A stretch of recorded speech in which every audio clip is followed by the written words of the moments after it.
Good evening everybody. Optimal success trajectory की online classes में आपका स्वागत है।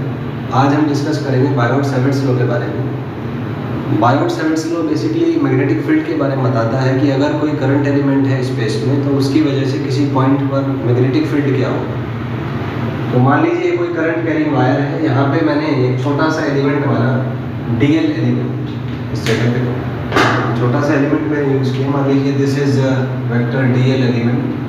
हालांकि डीएल बहुत छोटा होता है, लेकिन इसको मैग्निफिकेशन करके मैंने दिखाया है जिससे आप समझ पाए इसको। तो मान लीजिए इस करंट एलिमेंट की वजह से मुझे पी पॉइंट पर मैग्नेटिक फील्ड कैलकुलेट करना है, जिसका पोजीशन वेक्टर वेक्टर आर है। बायोट-सैवर्ट्स लॉ के अकॉर्डिंग जो मैग्नेटिक फील्ड है this is mu naught upon 4 pi I dl cross R divided by R cube. मैं फिर रिपीट करूँगा, इस करंट एलिमेंट की वजह से इस पॉइंट पर जो मैग्नेटिक फील्ड होगा, magnetic field will be mu naught upon 4 pi I dl cross R divided by R. इसको अगर हम सिंप्लीफाई करें तो डीएल क्रॉस आर, आपको क्रॉस प्रोडक्ट पता ही होगा कि जो क्रॉस प्रोडक्ट है, मान लीजिए कि इनके बीच का एंगल थीटा, तो जो डीएल क्रॉस आर होगा उसको हम लिख सकते हैं as dl R sine theta divided by R cube into N cap, where n cap is a unit vector which is perpendicular to the plane of dl and r।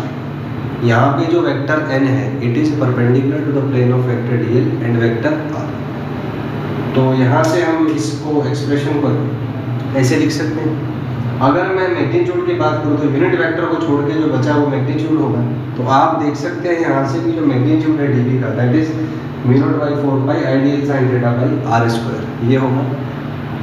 Let's look for the maximum and minimum value of the magnetic field. तो dv maximum होगा अगर हम खाली theta पे dependency की बात करें, जब sine theta maximum and we know that sine theta is maximum and theta is equal to 90 degree और पाई बाई 2 डिग्री। तो मैक्सिमम होगा ये 90 डिग्री पे। मिनिमम तब होगा जब साइन थीटा का मैग्नीट्यूड मिनिमम हो and we know that it is minimum at theta is equal to 0 और 180। तो डीवी का मैक्सिमम वैल्यू होगा mu naught upon 4 pi I dl by R square and minimum value होगा 0। अगर मैं dependency की बात करूं तो dv is proportional to i given that all other parameters are constant.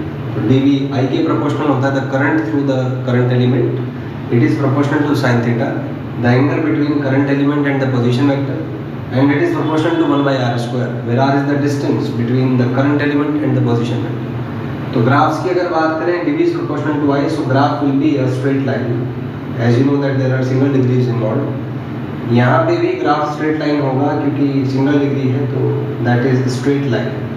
और यहाँ पे क्योंकि 1 बाई आर स्क्वायर है तो ग्राफ का जो शेप है that will be a rectangular hyperbola. Rectangular hyper